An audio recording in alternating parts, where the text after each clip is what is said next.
Good morning, everybody. How's everybody today on this beautiful, it's quite warm and sunny day? So I've got a trucker moving around, which means the very floorboards are quaking here in this house, because you're not the quietest, are you? Bless you. But good morning. Good morning, good morning, good morning. And it's such a lovely day. It really does feel like spring has come, which is rather fabulous. So I don't know what anybody did yesterday for spring equinox. I didn't do a great deal, actually. I I pottered around the house and made a few bits and pieces, and that was about all I did.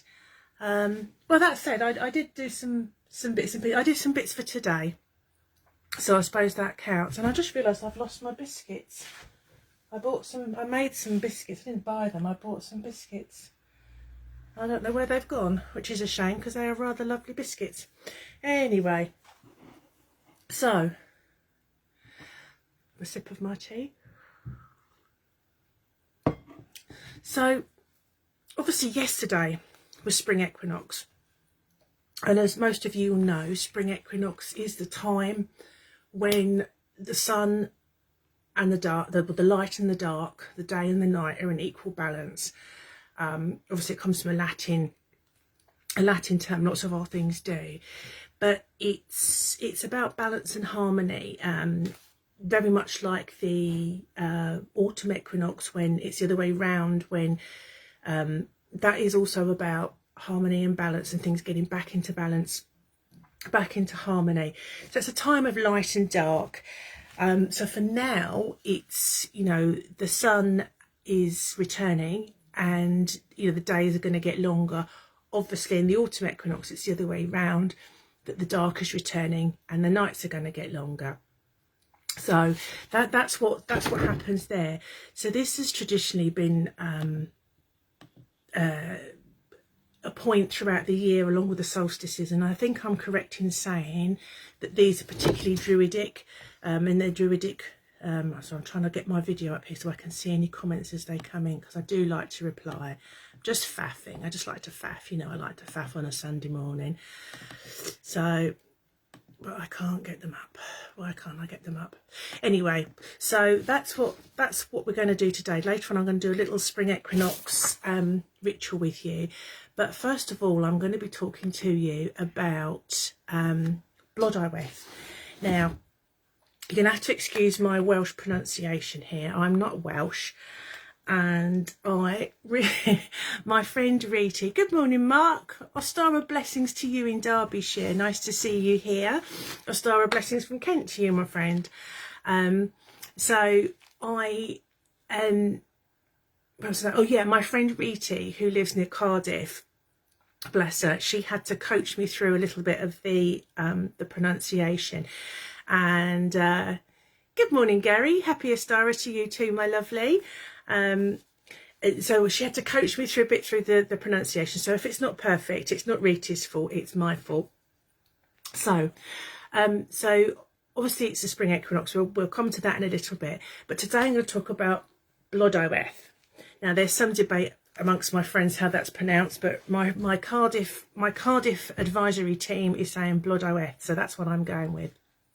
So, according to legend and the tales of the Mabinogion, which are some ancient texts. Morning, Jen. Happy equinox to you, my darling. She's a character in there. Some sort of paths have taken her as a goddess. Others, she's just a character from mythology. Either way, she's called to me this week. She called to me, and I really wanted to look more into her story. And the last few weeks, every time I've gone to the back window, all I've heard is owls. So for those of you that know a little bit about it, you'll know that owls feature heavily in her story. Owls, owls, owls. And I could lay in bed with my window open at the front and still hear these owls. Once I'd finished her story, once I'd worked out a bit more about her and found out more about it, the owls stopped coming to me. It's really strange. And I think there's a reason for that, and it kind of ties in, but I'll come to that at the end of the, the story that we get to. So the Mabinogi, there's 4 branches of. Sometimes it's called the Mabinogion, and this was translated a couple of centuries ago, and it's Celtic storytelling. You saw 3 hours yesterday, Garrett. Well, perhaps you need to listen to Blodeuwedd. Anyway, that's the story in there, and there's 4 branches, and they're all. It's kind of a genealogy and it's myths as well, but she's in the 4th. She particularly appears in the 4th branch, which is I will tell you which branch it is. I've probably got it written down here somewhere, but she appears in the 4th branch. So anyway, the story goes that the goddess Arianrhod had several brothers, and one of them was Gwydion the wizard. Now, there's many different versions. But the general consensus in all of them is that Arianrhod, who is the spinner of the silver wheel, was tricked into having a son, and that Gwydion was responsible for this. And there's several different ways he's responsible for this.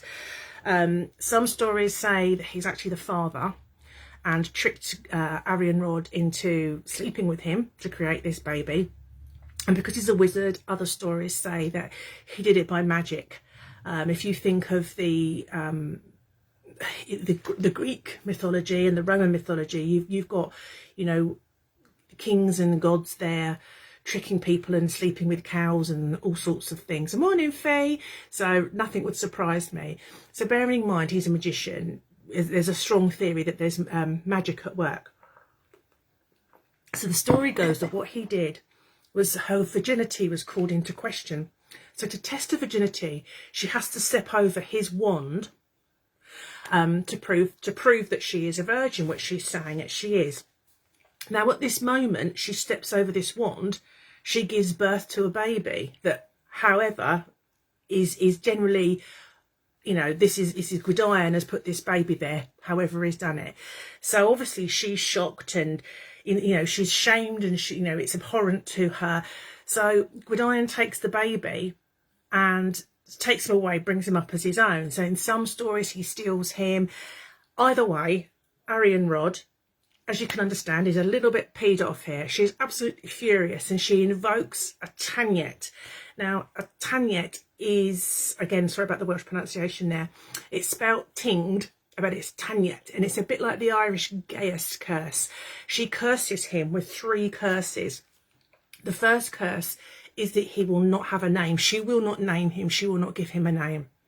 Second curse is that she will not allow him to bear arms. She will not give him arms. He'll never be able to defend himself. He'll never be able to have an army, overthrow her.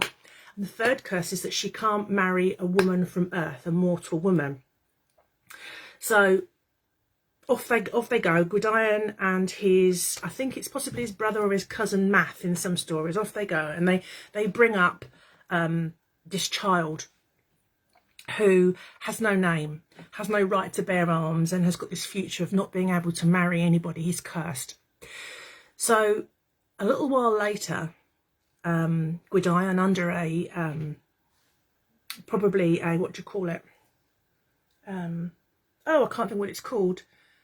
A glamour, appears to, turns up at Arianrhod's castle, and he's tricked her. He's got a glamour on, which means she can't see who he is. It means that he appears to her as someone else. And the story is that this boy, who is still nameless at this time, shoots a wren, and Arianrhod refers to him and says, "Who's that boy there? The fair-haired boy with a skillful hand." And that translates as, "Sorry, Riti, Clw Clan Giffis."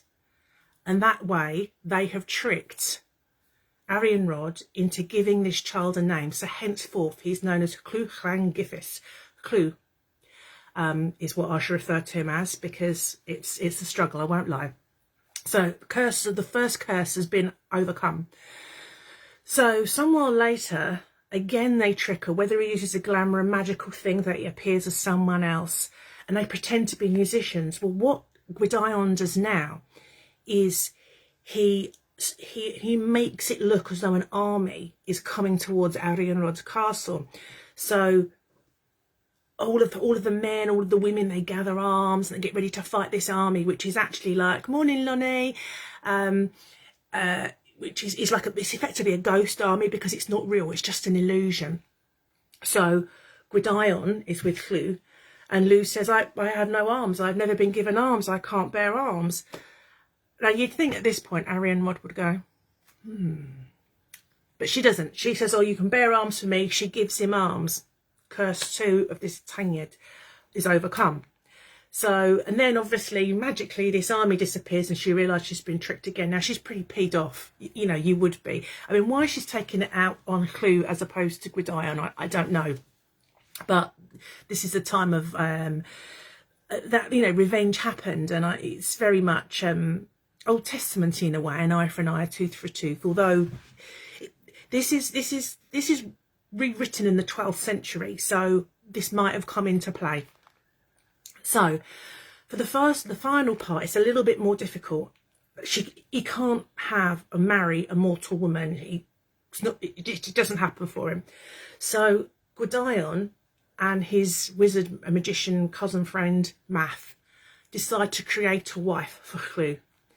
Now for this, let me see if I've got this book here. Now this book is beautiful. I bought it about 30 years ago and it's got some beautiful pictures in it. But my God, it's misogynistic. Sorry, chaps. I know you must feel like you're getting a battering at the moment, but this is misogynistic. But there are some beautiful pictures which I will find. So they decide to create a wife for Llw. And how they decide to do that is they decide to create one from flowers. So they go out to the fields and the hillsides and they collect 9 different sorts of flowers and blossoms. And they collect the famous ones are meadowsweet, broom and oak. But they also connect chestnut, cocklebean, nettle, primrose, burdock and hawthorn. So by creating her, it means that she's not a woman of mortal means, that she has been, still looking for these blooming pictures, that she has been created and therefore she can be a wife to Llw. So the reason I'm looking through there is a beautiful picture of her being created when she's not being, I mean, she does have a bit of a streak, let's be honest, but she's treated quite appallingly in this story, but they do have some beautiful pictures. Here we go. Right. So this, I don't know if you can see that, is Gwydion and Math creating Blodeuwedd. And you can see that she's beautiful. You can see all those flowers fizzing into shape and making this most glorious, gorgeous, gorgeous woman.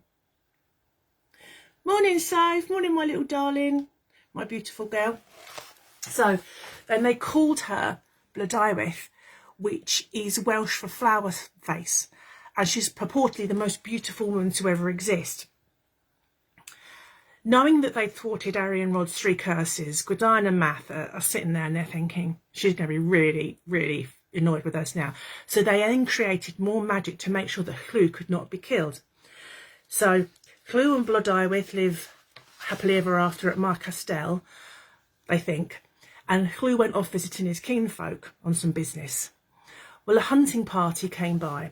And one of the party was a hunter called Gronw, and she knows, she falls for him big time. She knows that she's never going to be free. They're never going to let her go. And for the first time, she knows what true love is. She knows what desire is. She knows all these things. So 3 days she spends with Gronw, and then Gronw has to go because Llw is coming back. So when Llw returns, she acts like the obedient wife and, you know, loves him and expresses her concern that she's worried about him being killed. So he tells her how and where he can be killed and in what way, because he cannot be killed, or he tells her, let me start that again. He tells her that he's practically immortal because he can't be killed outside nor inside, and he can't be killed on foot or on horseback. And as well as that, he can only be killed in a particular way by a particular implement that's been treated for a particular way. So she gets this story out of him. And obviously he doesn't think any more of it. But for a year and a day, Blodeuwedd's lover Gronu prepares this spear, and he can only prepare, and this is obviously where churchy stuff has come into the story, he can only prepare it on a Sunday when all the villagers are at mass. So it's kind of saying that he's evil. That's put him in the dark corner straight away. And they construct a way that Hlw can be killed. So they find a way of him being inside but not outside, not on horseback but not on foot. And I'm deliberately being vague because I've got a story to read to you and it's in there. So we'll do that in a minute. And then he throws this spear which kills him. Or they think he's killed him and they think they're going to live happily ever after. The problem is there's even more magic, probably that Hlw didn't know about, and he's turned into an eagle. So whilst Blodeuwedd and Gronu are off probably making love and enjoying their freedom for the, thinking they've got the rest of their lives together, they haven't, because Gwydion and Math track down, they find out what's happened and they track down Hlw, and they heal him, they bring him back to health. There's reports of him living as a rotting eagle. So they track them down, and when he's well, when he's back to his former health, this is him becoming a rotting eagle. It's another lovely picture. So when they've done that, they track down Gronu and Blodeuwedd, and basically Gronu is killed, and Blodeuwedd, as a punishment, is turned into an owl. So that's another lovely picture. So this book is, the storytelling in this is very Blodeuwedd thoughtful. And yes, she has just killed her husband, or tried to kill her husband, but there is and I'm not saying that's okay, but it's a very much an eye for an eye, a tooth for a tooth kind of time. So there's a stone that it's in Dudwy, which is still known as Chlec Gronu, which is Gronu stone, and it's got a hole in it, and the spear's supposed to have gone through the hole. So Gwydion curses Blodeuwedd to forever be this owl. So this story was found in it's the son of Mathonwy. It's the fourth branch of the Mabinogion. And I don't know if any of you have ever heard of, you might have done it at school, the Owl Service by Alan Garner. He also wrote Eilidor. And for those of you that have seen the post I've done this morning, there's a quote I've taken from the back, and it's, "She is here, the lady. She wants to be flowers, but you make her owls. Always it is owls. Always we are destroyed." And it's well worth the read. It's a kind of teenager story, but you can read it. And it's a ghost story set in a Welsh valley, and this story of Blodeuwedd and Gronu and Hlw is repeating over time and over time and over time, and it's well good, and it's really worth the read. I'd recommend it. If you don't fancy reading it, I think you can also see it on YouTube, because it was a TV thing, and there's plenty of when I was researching this, there's plenty of bits and pieces on YouTube. Plenty of people are reading the story, and their pronunciation is probably much better than mine. So you might be thinking, why does she? Oh, and of course there is a wonderful song called Blodeuwedd by Dave the Bard. So if you've not found Dave the Bard yet, which is spelled D-A-M-H-M-H, is Gaelic for the. So people call him Dan the Bard, Dane the Bard. I just happen to know that M and H make the, like in the Irish spelling of Niamh, which is I-N-I-A-M-H, but people call him Dave the Bard. His music's great, and there's a wonderful song called Blodeuwedd, which is really quite haunting, and I played that quite a lot, and I had it in my head. Now it's interesting, like I said earlier, that in this book it's always owls. They're always making owls for her, and all she wants is flowers. She wants to return to flowers. And I'd heard owls all week, and I was thinking about owls, and I was dreaming about owls, and I was like, please get out of my head. When I named and I said aloud the 9 flowers, I haven't heard an owl since. It's really bizarre. And I was telling my husband earlier on, and it sounds crazy whether I just don't hear the owls now, but I really enjoyed working with her.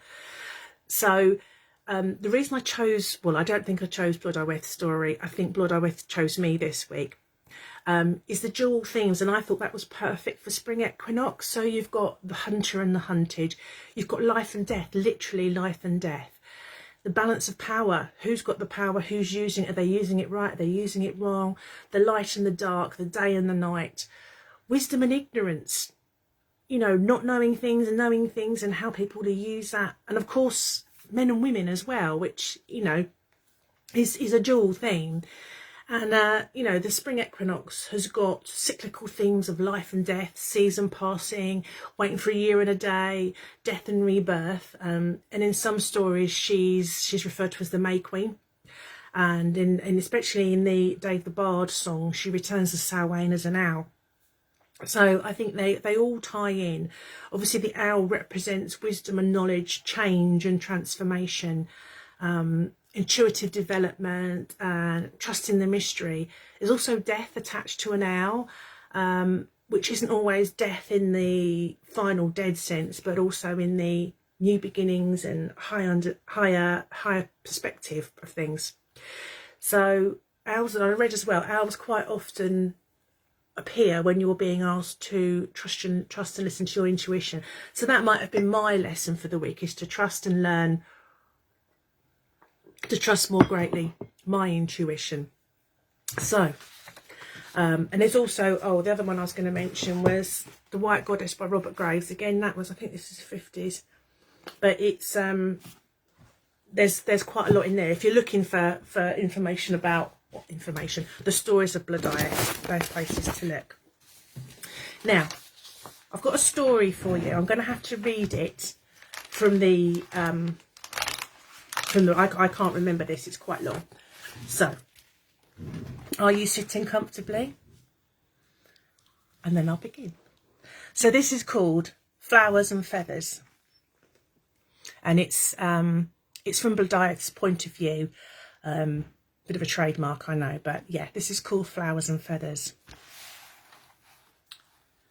My earliest memories are of dreamy days, lazy days in the wild countryside of Cymru, nourished and refreshed by spring showers, rooted deeply in the rich, sweet-smelling earth, warmed by the rays of the sun, bobbing without a care in spring breezes as they passed to our floral realm. It started as a mere vibration, a low hum, along with the gentle fizzing of magic. Well, we had seen these mortals and their wizards do this before, creating their simples or herbal tinctures to heal the sick. But then came the crackling storm of a deep, older, powerful magic. Brandishing their staffs, Gwydion and Math strode into view, calling down a fierce and powerful magic upon the land, the like of which we'd never seen before, commanding the very blossoms from the trees, wrenching each petal from its green haven. They stole 9 blossoms from for their needs. They stole all of us from our hillside homes. Meadow sweet, her fragrant frothing flowers of creamy beauty, so beloved by the bridal parties we had watched process through the lanes in the valley below. Earthy broom, resplendent in her golden yellow and oranges, or purple like plump wild plums. For her secret knowledge on matters of the heart. Even mighty oak had no safety in height or druid sacredness. Her hanging delicate fronds were plundered, and the white and pink confetti bloom of the hawthorn, fairy flower full of magic and enchantment, ripped from their spiky home. They would rue the day they took her indoors. Delicate cocklebean, rare and long forgotten, shy lilac bud, full of deep ancient magic of reincarnation. Nettle too, her bubbling sharp sting, no protection, her white shades plucked for transformation and growth. Sweet, sweet chestnut, her showy, creamy candles stripped for their abundance and fertility, great burdock, her purple beauty hidden, but full of sweet, intoxicating nectar. And lastly, dear perennial primrose, with her simple, happy yellow petals, warm and welcoming and familiar.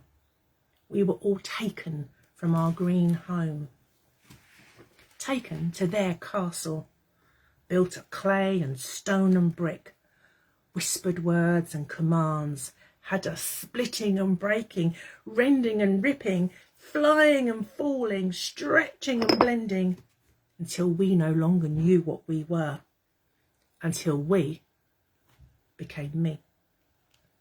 Blodeuwedd, flower face, that's what they called me. That is the name for she who is sweet, beautiful, intoxicating and magical, more so than any living mortal before or since. And then they gave me their new and magical creation of skin and bone and emotion, made from the finest and most sacred and magical flowers of the land. They gave me, like a possession, to Gwydian's son Llw. We who were once free, given like a chattel to a stranger. Well, Llw was fair and pleasant. He was not unkind nor disagreeable, my husband, and I was his wife. And he lay with me to make that so, delighted in me. But he was just there, my husband. In my ivory tower I lived. An ivory tower is a gilded cage, and a gilded cage is a dank and rotten dungeon to be imprisoned in by any other name. So I watched from my ivory tower. I watched this new world. I watched as Llw rode away to visit his kinfolk on business, whilst my half-remembered kin lay depleted on a faraway hillside. Well, the huntsman's horn was a welcome distraction. Naturally, as a good wife and hostess, I went to offer ale, roasted meat and hospitality to this party of strangers, as gracious and accommodating as I could be. And then I saw him. The dark and handsome hunter, the Lord Gronw. It was as though the sun had burst through the clouds and shone over us, and us alone. My blood pulsed and quickened for the very first time in this new form, like sap rising in the spring.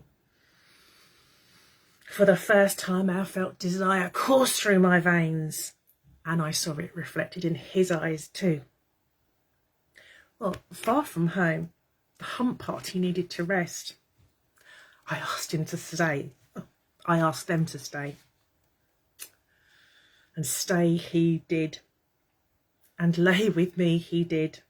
For 3 nights and days of mortal magic. But away he had to go as Llw would return. Llw, my unchosen husband. And Gronw, my chosen lover. There was no way out. Llw would not let me go. Gwydian would not allow it. And I could not escape. They would find me and bring me back to my ivory tower of a prison. There was only one answer. We would kill Llw. When he returned, like a dutiful wife, I feigned fear, expressed concern that my husband would be killed whilst out travelling with his kinsfolk. Llw laughed and told me that a deep magic protected him. I should have known, for he could not be killed on foot nor on horseback. He could not be killed inside nor out, but he was smug with it. He told me what could slay him. He told me how he could be slain. And he told me where he could be slain.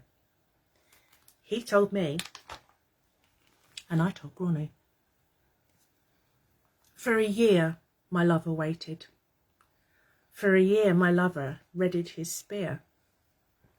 Whilst the pious were at mass in their newfangled churches, until the day came to set me free. A year and a day we waited. So smug was my husband about his immortality that he laughed and agreed to show me how the great Llwch could be slain. So we built a structure by the river, inside, yet outside. And we filled a great bath, and next to it we tethered a young billy goat. And then the great Llwch stood 1 foot on the billy goat and 1 foot on the bath, under the wooden canopy, not inside, not outside, nor on foot, nor on horseback. And Gronw aimed that spear that he had fashioned throughout a full year to free me, his love, and he threw it with such deadly accuracy that we thought Llw slain and me free. Gronw returned to my castle, for now I had my own sovereignty, and we were happy at last, so happy.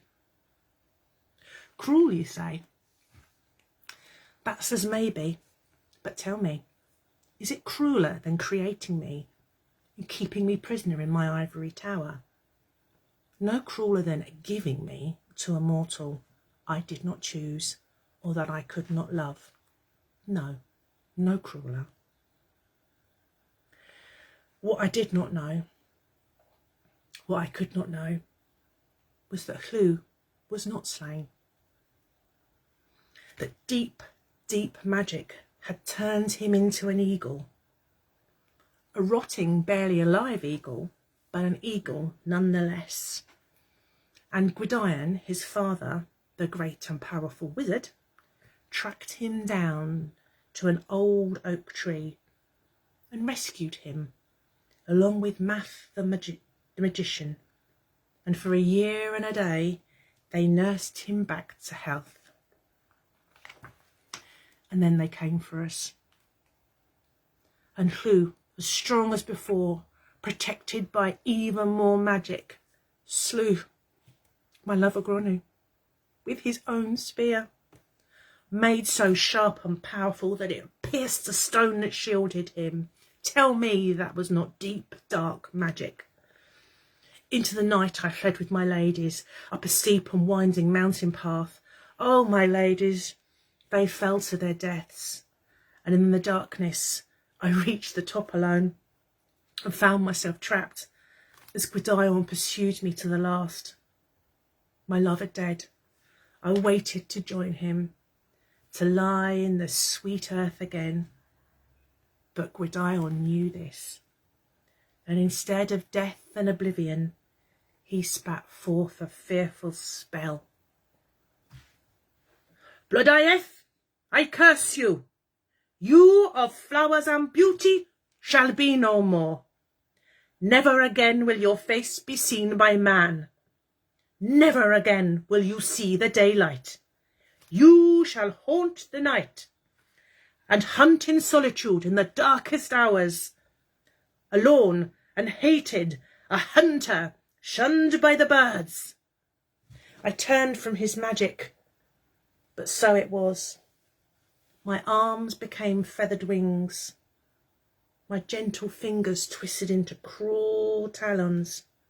My delicate nose a sharp beak. And the cry that rose in my throat became an eldritch screech.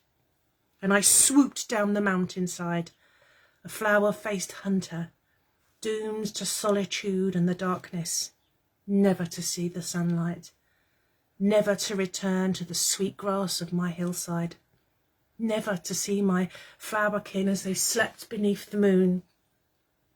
always to be cruel and hated and alone, always to be feathers, never ever again to be flowers. There you go, that's the story of Blodeuwedd. So I hope you enjoyed that. Oh, I know you love listening to me telling you stories, Soph. It must make you think of when you were a little girl and reading stories to you. Yeah, it was steamy. She would have loved a bit of Blodeuwedd, wouldn't she? She loved Gronu. She hadn't experienced that before. So anyway, I hope you enjoyed that. So I enjoyed it. Could you tell? I really enjoyed that. I must be getting bonkers in my old age, but I really enjoyed that. So okay, so now I'm going to do a short spring equinox ritual, which you're welcome to join in with, sit and enjoy. Oh, you're listening to it in the park, Nick. Good morning. I hope you enjoyed it. People must be wondering what you're doing if you're sitting there pulling faces at my storytelling. Right, so let me get my slightly serious head on after being Blodeuwedd and channeling her. And I honestly, after I'd written that, especially after I'd named, I've still got paint on my fingers, after I'd named all the flowers, I like it too, you're definitely bonkers. Yeah, I know I'm bonkers. She stopped calling to me. It was so strange. Anyway, let me make sure I've got all my bits and bobs to hand. I've got my candle lit on my altar. And Nick, I enjoyed the storytelling. Oh, thank you, Gary. Thank you. I like storytelling. I think it's something that is we miss. I think I mean, there are people that are really, really skilled at it, and I had to read mine. I can't remember the stories, but I think and singing, and we all know I'm not I'm not the best singer. I can sing. I've got a voice. I can sing. That's how stories would have been remembered and told, and we had an oral tradition rather than a written down tradition, and I think that's why there aren't records like there are in Rome and Greece, and yeah, and I think sitting there, it must strike such a primeval chord in us, such an ancient chord where we listen to, when you listen to them, you're transformed. It takes you back to childhood, because you don't tend to listen to stories as you get older. Oh, you brought that story tonight. Such a performance, amazing. Oh, honestly, I should get Sophie to do these, because she did performing arts, and she's a damn good actress and dancer. Actually, don't get it from me, babe. Especially not the dancing. I've got 2 feet. She can sing and dance. She's like my mum. Well, you know, skipped a generation. But I think the storytelling is important, and for me, it's important to speak their voice, and that's something I didn't realise I'd started doing it, but I have with the story of the Kaliak, and you know, and then with this, and several times I've started, and it's just it's something that is important for me to do, so that's what I do. So anyway, so if you want to join in with this, I'm going to do it, and you just join in, and I hope you enjoy it.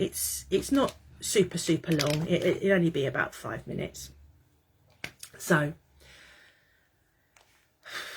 if we're ready, I've already got my candle lit. Let me just show you my altar.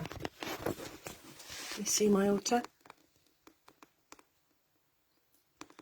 There we go, there's me. But you can see that, oh, there's, let me show you, I'll bring Blodeuwedd over, because I made, yesterday, I made an owl. Now, check this owl out. That's my handprint. And the whole point about this, so that's my handprint going down like that. And then I've stuck bits and pieces on and splashed it. So I've got a twig from the garden. There's her little feet on there. And I put flowers in there as well for you to see, because it's, oh, Nick, thank you. Nick said it was beautiful yesterday. Nick and Janine and Sarah and Pete saw this yesterday. We had trouble with the nose, but in the end I used sequins, and it's just, you know, it doesn't have to be perfect. And what I think that's important, because we beat ourselves up, like Sophie's just told me to be kinder to myself, but we beat ourselves up and think it's not perfect, it's not how it is in my head, but however it is how it's come out. And I just wonder if some of the major you know, like Van Gogh and Da Vinci thought, oh, that's rubbish, I haven't done that right. And you know, how many, with words, I get words to a point where I know they're as right as I can get them. I don't have that with art. But I love doing it, and I spent all day pottering around. And oh, thank you. As I Nick saw it yesterday. That's a lovely owl, and we were having a little chat yesterday on our little group chat. Nick and Janine, Pete and Sarah, we all used to work together, and they were absolute blessing to have as my team. I absolutely loved working with them, and we had some great times together. And we've got this little group chat, and we were all talking about our altars for and crystals. This particularly, it's a crystal conversation at the time, but it wanders, doesn't it, Nick? So Nick's in the park, probably. I'm guessing you've taken Logan to the park. You're not just sitting there. And thank you, Jen. Thank you, Gary. So spring equinox, it's a time of balance. So that's why Blodeuwedd came to call to me, and that's why it felt right for me. So on my altar, I've got a picture of Blodeuwedd, eggs, not real eggs. I've got like crystal eggs and rock eggs and mini eggs because I like them, as opposed to real eggs. And obviously my Wendy Andrews Wheel of the Year. Let me read that to you. So here we go, to spring equinox. Feel me now as mother of fire.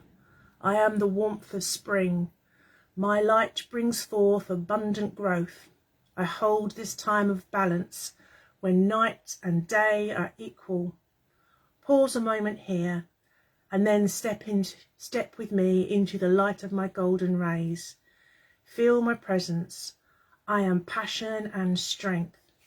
And this, you can see she's got hair there. And it's lovely. I love this. This was, yeah, I bought this when I was in Glastonbury. Excuse me a minute. So, right, back to our little ritual. So it's only going to be 5 minutes or so. So, spring equinox, or Ostara, is a time of balance. It is the time of equal light and dark. The day and night are in balance and harmony. The light is returning, and for now the dark is receding. Spring has arrived, and with it comes hope and warmth. Deep within the earth, seeds are beginning to come to life. In the slowly greening fields, the animals are preparing to give birth. In the forest, under a canopy of newly sprouted leaves, the animals of the wild prepare and ready their dens for the arrival of their young. Spring is here. Let us call in the elements and those we held sacred. I call to the element of earth in the north, to the sweet and fertile land that lays beneath us, awakening slowly as we walk upon her. I bid you hail and welcome. I call to the element of air in the east, to the winds that pollinate the land and whisper ancient knowledge to us. I bid you hail and welcome. I call to the element of fire in the south, to the returning sun that warms us and lights our days and awakens the lands with its warmth. I bid you hail and welcome. I call to the element of water in the west, to the warm spring showers that nourish the land and replenish the sacred springs. I bid you hail and welcome. I call to the gods of this land, to the green man, lord of the hunt, as he begins to return to the fields and the forests. I bid you hail and welcome. And I call to the goddess, the great mother, she who cradles us in her evergreening and fertile lap, bringer of new life to us and the land. I bid you hail and welcome. I call to the spirits of place, of field and forest and river, they who surround us and hold us always. I bid you hail and welcome. And finally I call to the ancestors, those of our blood and bone, those who pass their ancient knowledge to us still. I bid you hail and welcome. The wheel of the year turns once more, and the vernal equinox arrives. Light and dark are equal, and the soil begins to change. So I've got a green candle here. You can use whatever colours you like. Well, it's a white candle and a green holder, I lie.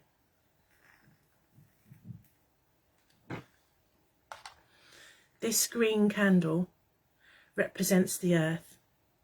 The earth awakes from its slumber and new life springs forth once more. Deep within the earth, seeds are beginning to come to life. In the slowly greening fields, the animals are preparing to give birth. In the forest, under a canopy of newly sprouted leaves, spring is here.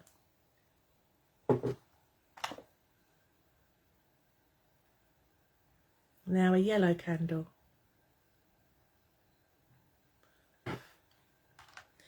This yellow candle represents the returning sun. The sun draws ever closer to us, greeting the earth with its welcoming rays. Light and dark are equal, and the sky fills with light and warmth. The sun warms the land beneath our feet and gives life to all in its path. Spring has come, for this we are thankful. The goddess is present all around, in the cool fall of a rainstorm, in the tiny buds of a flower, in the down of a newborn chick, in the fertile lands waiting to be planted, in the sky above, in the earth below. We thank the universe for all it has to offer us and are so blessed to be alive this day. Welcome life, welcome light, welcome spring. I'll put these on my altar.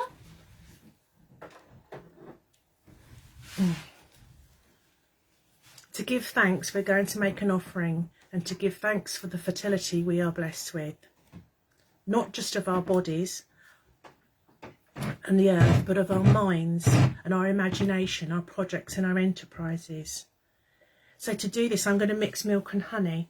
So if, as some of you I know who are watching, are vegan, you can use oat milk and golden syrup. It'll be the same.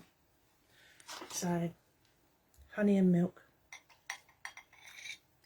It doesn't mix particularly well, but the general idea is there.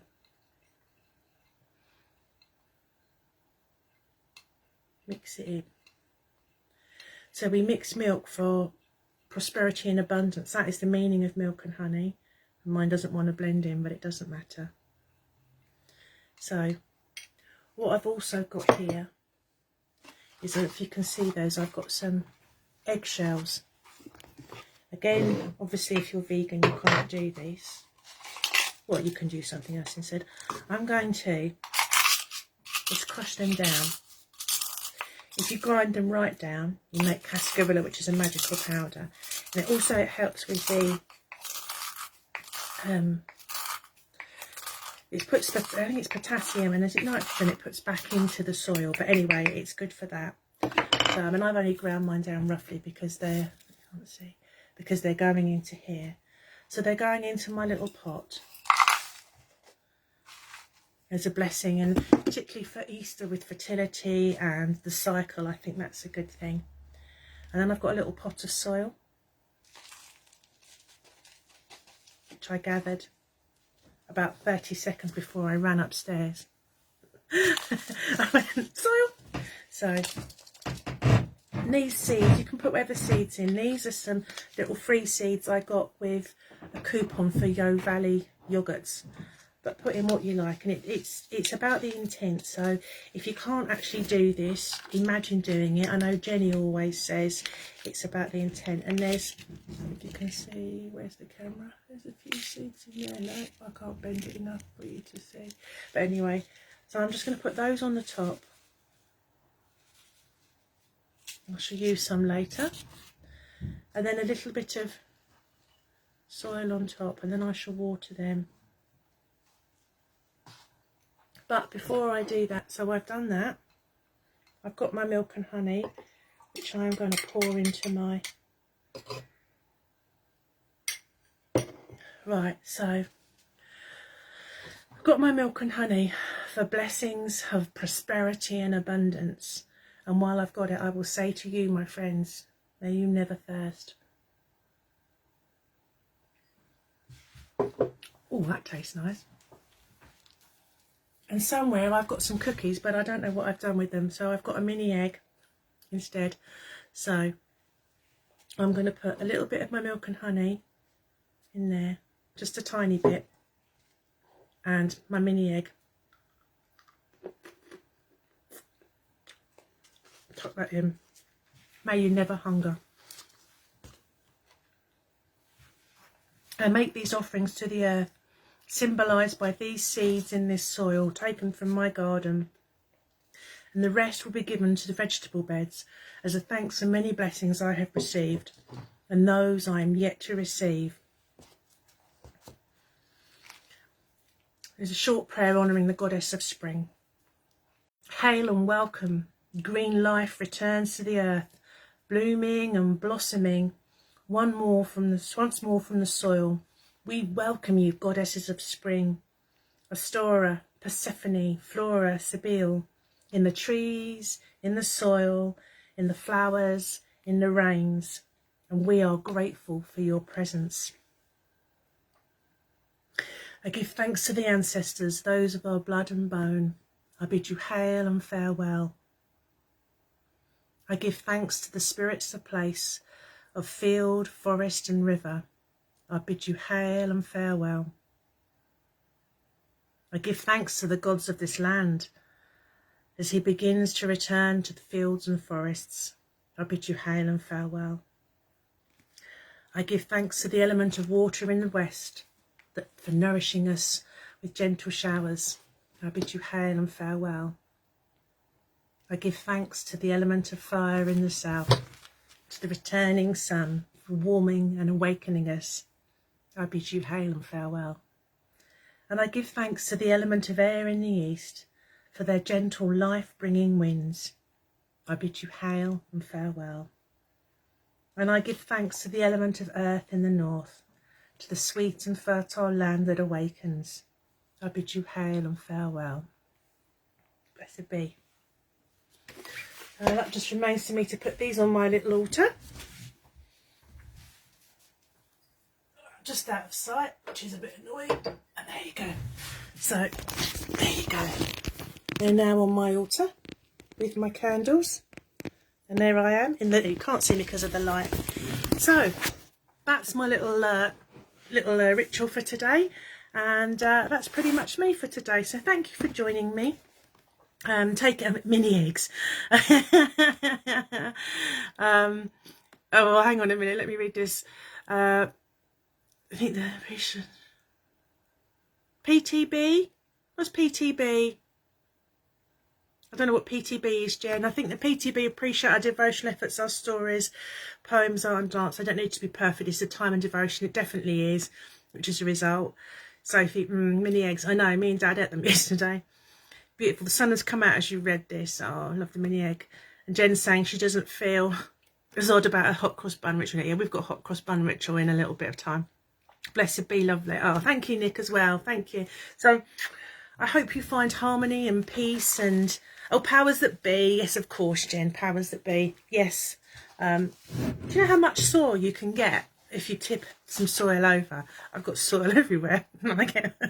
Literally, I'm sitting there and I've got soil down. I've got soil everywhere. You don't need to know where I've got soil, but trust me, it's everywhere. So that's me for today. I will see the lovely Jenny in a bit. Thank you for joining me. Thank you for your lovely comments. And Gary wants mini eggs now. Oh, Gary, I hope I'm going to see you tonight. I will send you via Cyber a mini egg tonight. But you won't be able to eat it, but I will show you the mini egg tonight because I've got some more mini eggs downstairs. And I made some beautiful lemon and lavender shortcakes. And I don't know where the tin is. I've tied it away and I've hidden it so well I don't know where it is. And I'm impressed that there are some left. Oh, Fee's outside pruning and loving listening to me. Oh, thank you, Fee. But this lavender and lemon shortbread was amazing, but the trucker did find it. And I sent Soph some pictures of my rapidly depleting tray of shortbread. But anyway, perhaps I'll find it for tonight. But anyway, thank you. You take care, everybody. Bye.